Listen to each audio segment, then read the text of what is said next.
સમાચારમાં વાત કરીએ સુરેન્દ્રનગરની તો સુરેન્દ્રનગર જિલ્લાનું પાટડી તાલુકાનું પીપળી ગામમાં દર બીજની જેમ ભવ્ય મેળો ભરાય છે। તેમાં સવા ભગતના વંશજો દ્વારા ગૌશાળા તેમજ અનરામ રોટી તથા ગૌશાળામાં 100થી વધુ ગાયોનું પોષણ થાય છે।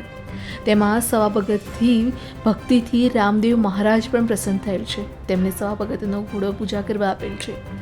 રામદેવ પીર મહારાજે સવા ભગતને વચન આપેલ છે કે જે કોઈ પોખરણ રણુજાના આવી શકે તો એ ભક્તો માટે પીપળી મુકામે દર્શન કરે તો રણુજાના દર્શન કર્યા બરાબર છે।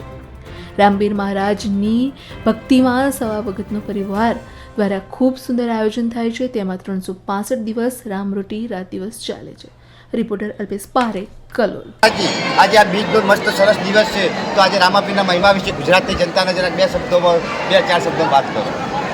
श्री रामदेव बापा मंदिर पीपड़ी धाम तालुको पाटड़ी जिल्लो सुरेन्द्रनगर। श्री रामदेव बापा ने सवाराम बापा जे मळेला અને એ જગ્યાનો આ જગ્યાનો મહિમા છે કે રામદેવ બાપાએ સવારામ બાપાને પૂજા માટે ઘોડો આપેલો અને એ વખતે વચન આપેલું કે 52 ગજનો દેવળગુંજ છે ને ઈશાન પૂર્ણામાં 52 ગજનો મેજો ફરજ છે સતત સદાવ્રત ચાલુ થશે।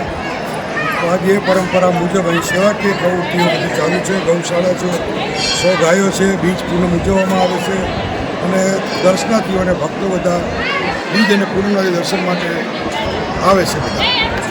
અને મારું ગામ પાંસઠ છે। हाजी તમે આજે રામદેવના દર્શન કરવા અહીં આવ્યા તો રામદેવના મહિમા વિશે 2 શબ્દ કહો ગુજરાતી जनता। રામદેવનો મહિમા એટલો છે, રામદેવનો મહિમા એટલો છે કે સવારામ બાપુએ એ રૂબરૂ મળેલા છે। ભગત શું નામ અને પૂનમના પણ આ બાજુ બીજી બહુ પૂનમના પણ ત્યારે કામ કરીએ છીએ। તો રામદેવજીનો જે વિષય છે એ શ્રદ્ધાનો વિષય છે અને ભક્તો અહીંયા દર્શન માટે આવે છે અને સવારામ બાપાને તેની સાક્ષાત ઘણા ભક્તો રણુજા આજે હારી જતા હોય છે।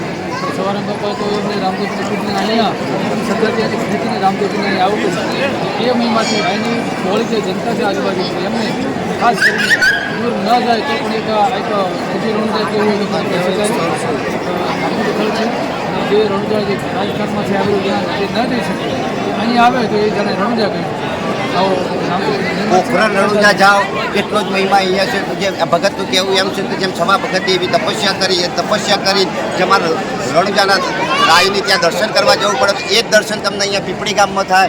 પ્રબલ ન્યૂઝ રિપોર્ટર અલ્પેશ પારેખ, કલોલ।